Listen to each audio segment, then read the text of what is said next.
Okay, so let's go for, there's a few topics I'd like to talk about. Yes, comparing yourself to others and then feeling inadequate. It's something that arises from the ego, and it drags your vibration down. It's also something which is common in the collective consciousness of all egos, this thing of comparing and projecting that others have more than you and then feeling bad about it. So, first thing to know is that it lowers your vibration, and why it lowers your vibration is because you have a belief in you, or a mechanism of contrast within your ego that's creating this comparing that goes on. So the thing is, when you're comparing, as most people know, then you get more and more thought activity, which leads to more and more negativity. So it's a negative cycle. One of the things is to know that it's usually based on projection, meaning that what you think you see has usually got no basis in reality. A lot of the things like, with comparing and contrasting, like I would be, while I was working in the stock market, I would always think like, the more successful you got, that must mean you're more happy, because you're getting more things, you see. So then I would compare myself to others. And it's like, with ego things, there's usually a ranking order, what I found, it's like, if you're going to compare yourself by car, there's grades of car that the ego can compare, the hierarchy. And if it's like a job, then there's grades of jobs and banks, which are the hierarchy, and you're supposed to be happier. The ego always says you're happier at a higher level, and if you can get to the top, then you're going to be happiest.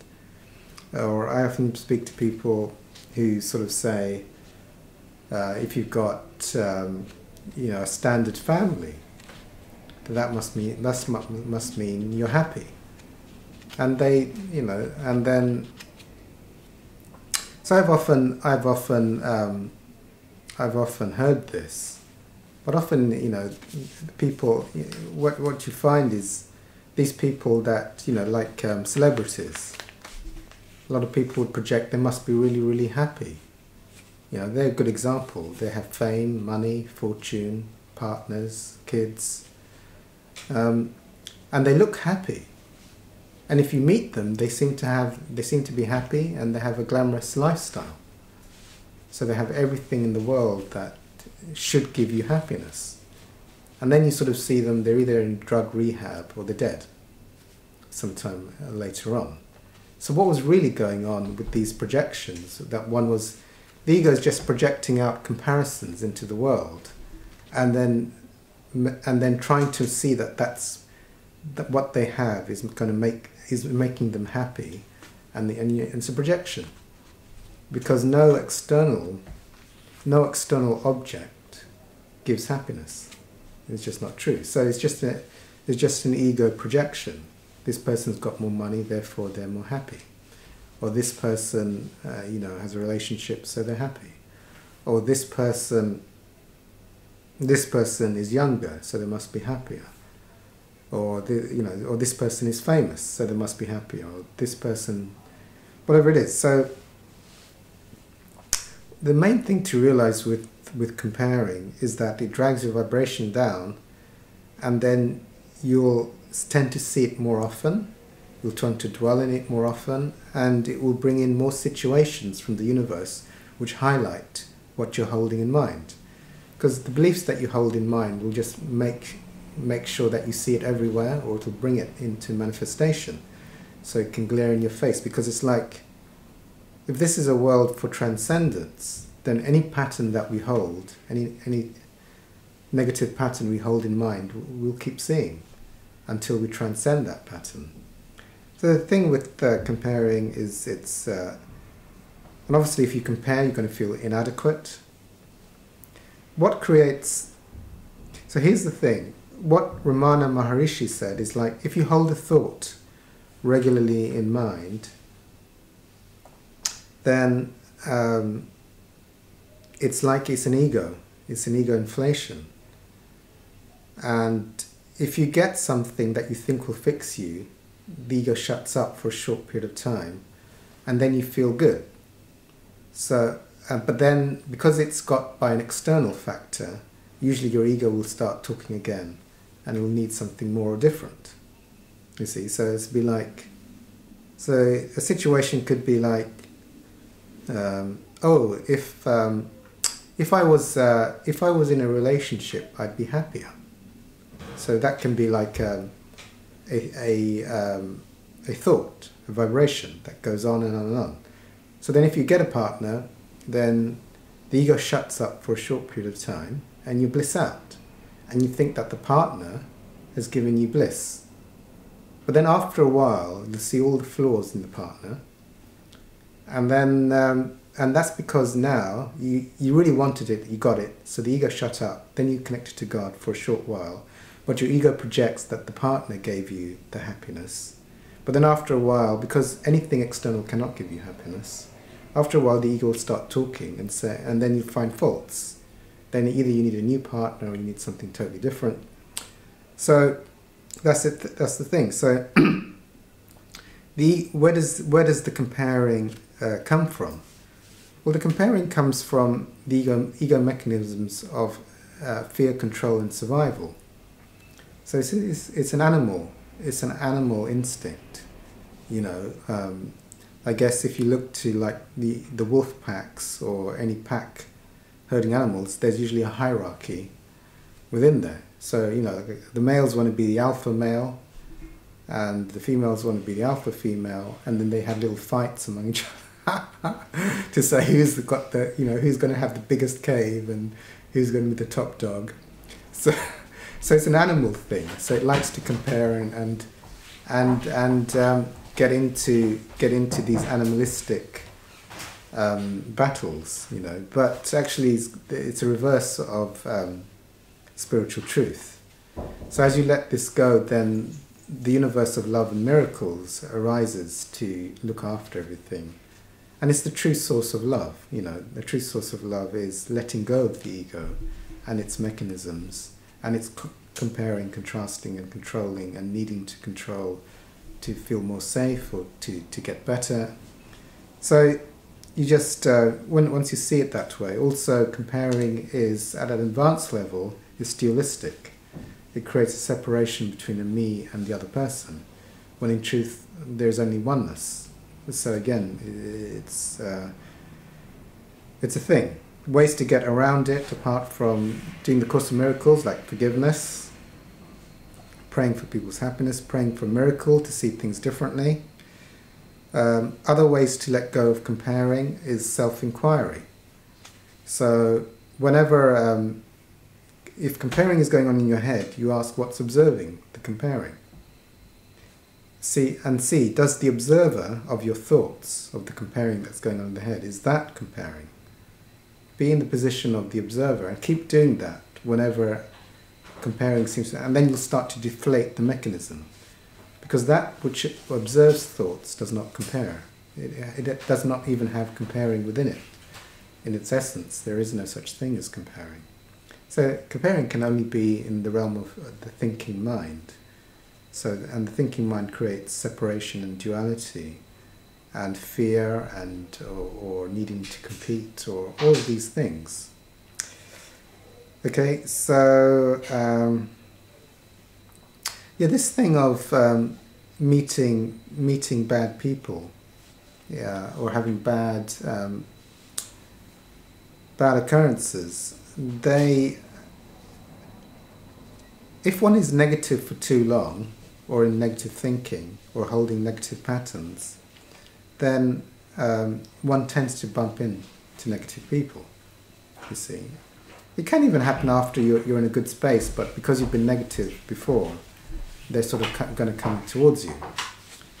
Often you'll find that when you're in a high vibration, you tend to meet lovely people all the time. And then when you're in these negative vibrations, you meet these horrible people. And I've definitely... there was this one instance, actually. There was this person I was helping spiritually.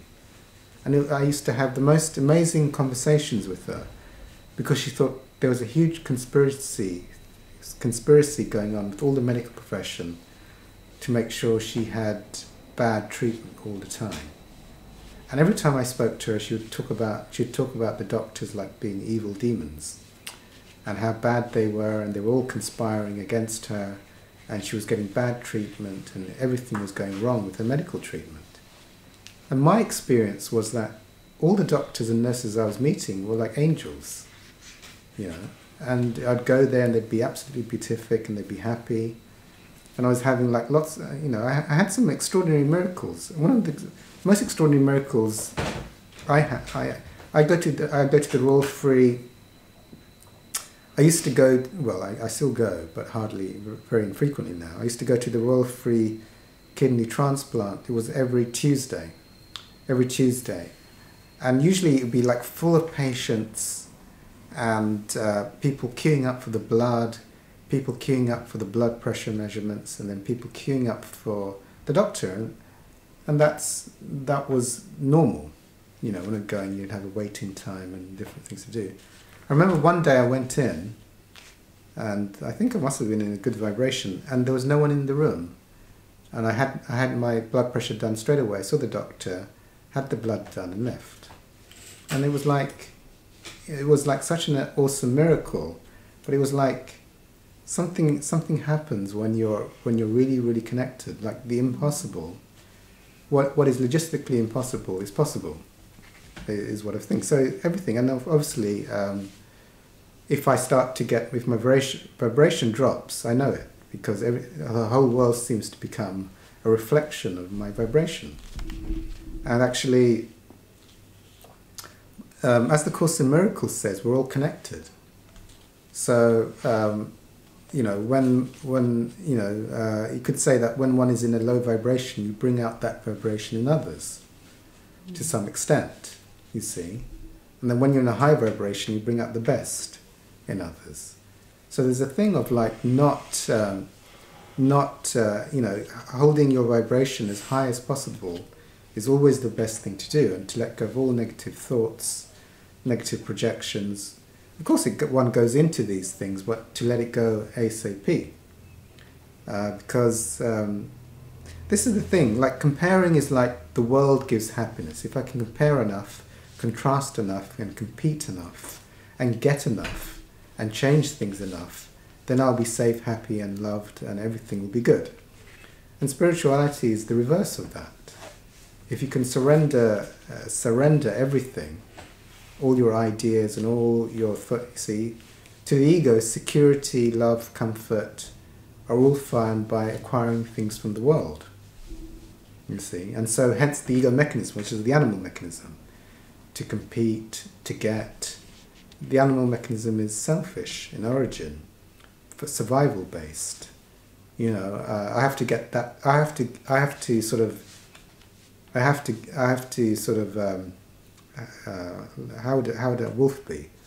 You know, if there's a chicken, then the wolf like has to get the chicken before the other wolves, or has to be the alpha male so it can have the most chicken, and have the handouts to the beta males.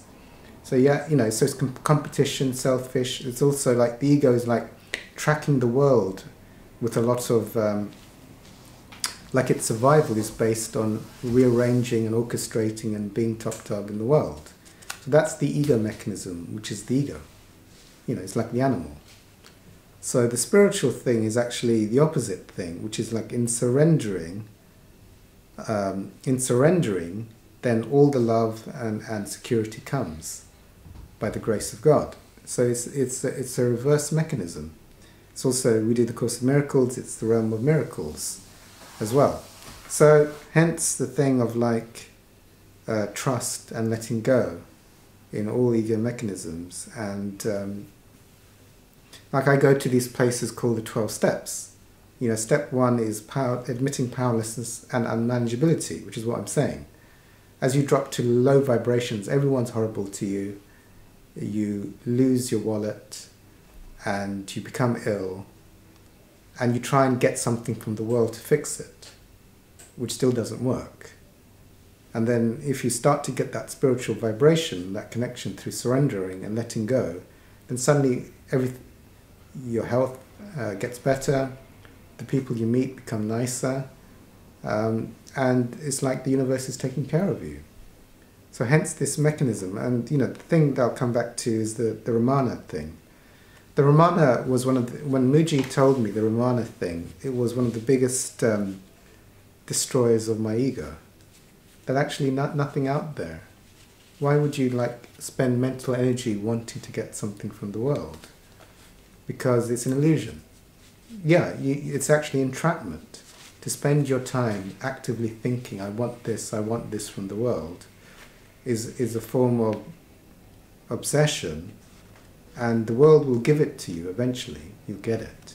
And then the bliss you get from having it is actually just your ego shutting up for a short while before it wants more. So there's nothing out there.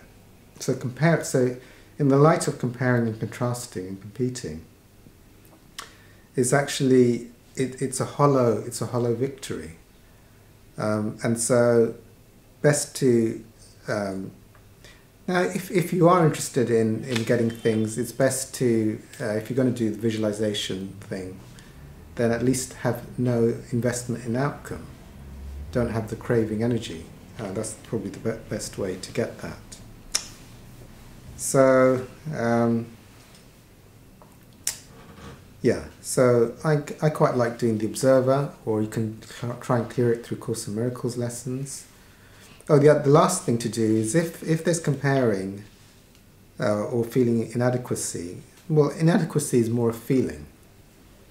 Or if there's anger or comparing or any kind of energy with it, you can feel the energy out, which is another way of non-verbally releasing these. Often if you release all the energy out, your ego won't compare, because there's no emotion for it to get heated up with, so you just can't have the energy to bother to comparing. So if you're feeling like, I'm so angry, this person's got a Ferrari, or I'm doing more work in the office and this person is being promoted, then you often have an emotion arise. And if you just sit with that emotion and stop labeling and just allow this emotion to be 100% released, often the judgmentalism or the comparing will just also automatically just drop away, because the energy that supported that capacity within the ego drops away. So those are different mechanisms of releasing it. But remember, it's as we do A Course in Miracles here, miracles are a direct reflection of surrendering. The grace of God is a direct reflection of surrendering. And so these mechanisms, you could try using compassion. It's compassion for the animal ego, which has which sees its thing in control and survival and fear and contrast and competing, and also projecting. Like if I was the alpha male in a wolf pack, then I'd have an easy life. But that's an illusion as well, you see.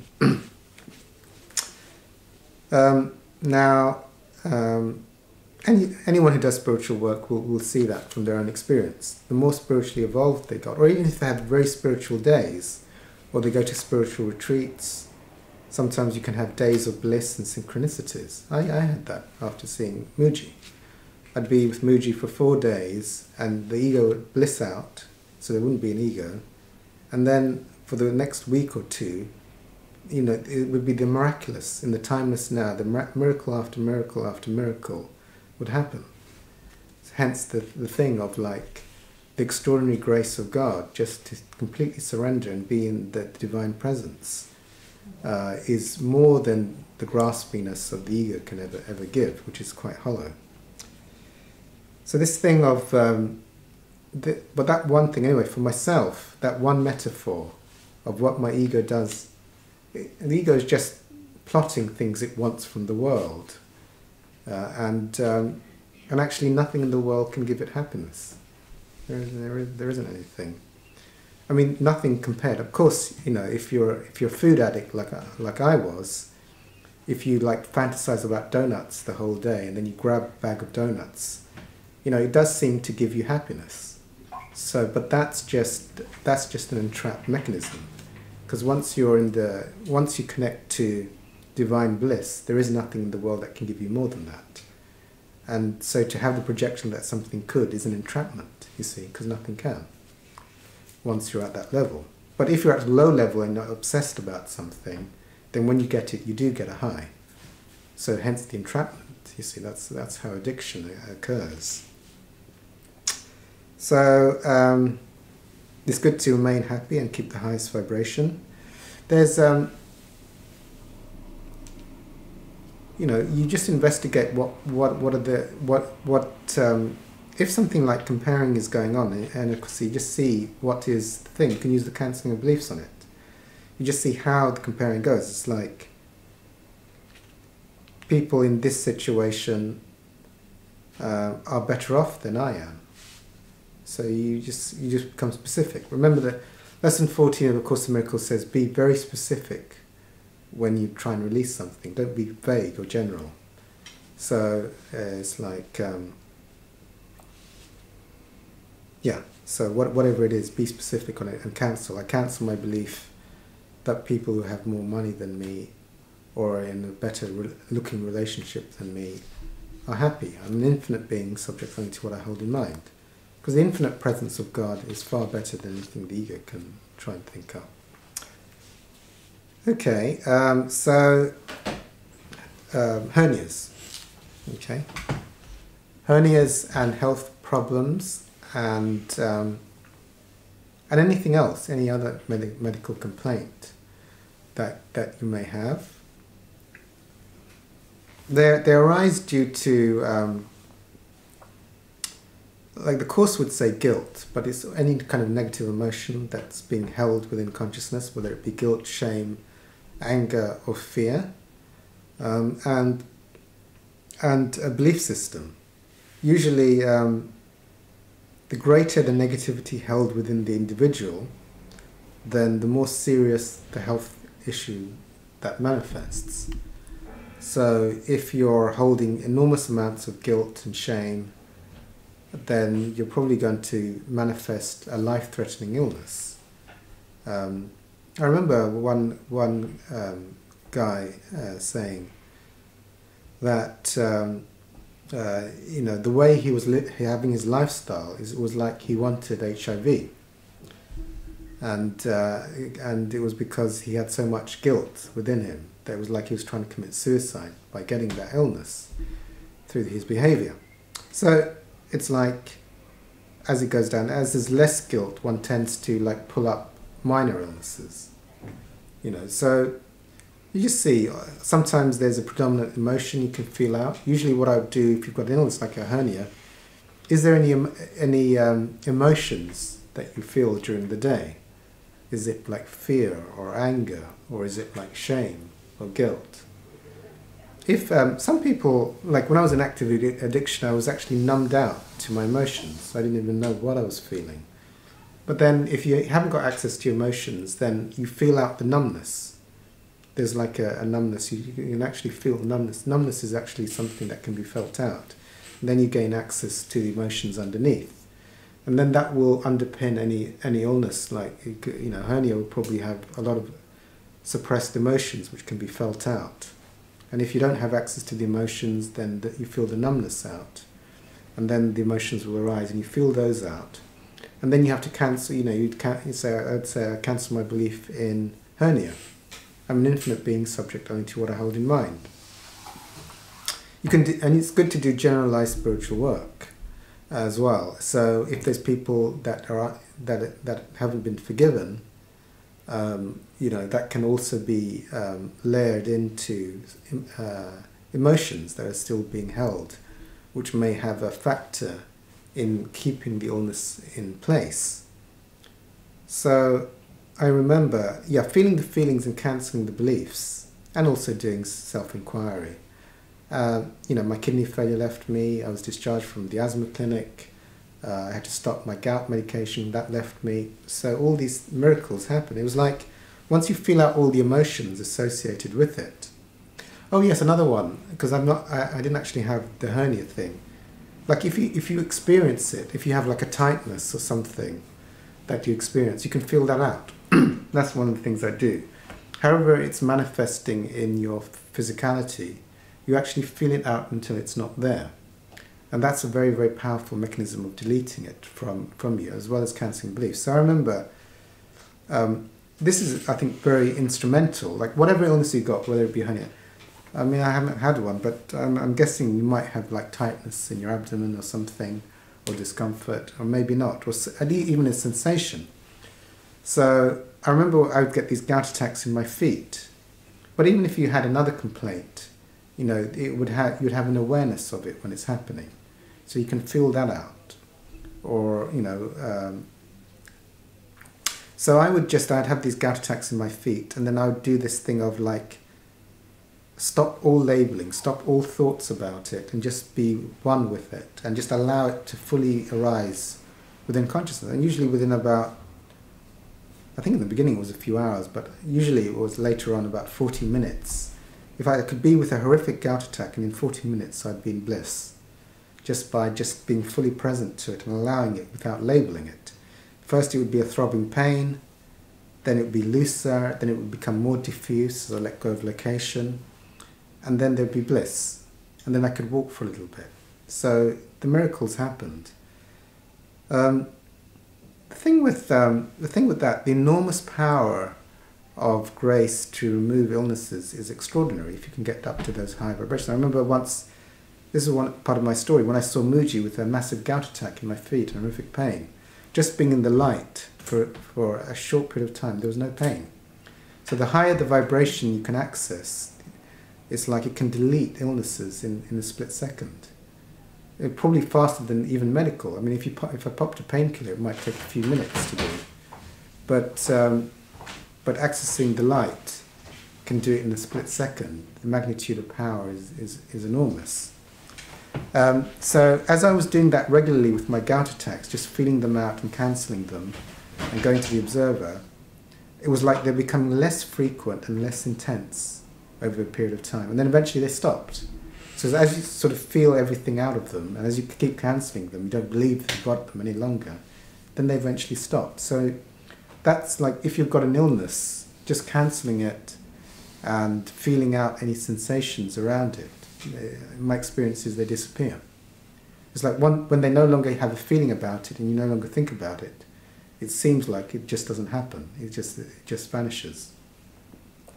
Or if it stays, then Hawkins says that you won't mind whether it stays or not, because it's like immaterial, whether it's there or whether it isn't there. Okay. Anybody want to come in at that point? Okay. No. Oh, unfairness, yeah. Unfairness. Well, unfairness can be done through the Course in Miracles, through forgiveness work. The thing is, anything that my ego spots means I must have some interest, or I must project some meaning, or some value, or it has some kind of association that is connected with it. That's the only reason I can see it. If it had no meaning, if there was zero interest, it might still happen in the world, but it wouldn't be tracked. There would be nothing there that would even remember it.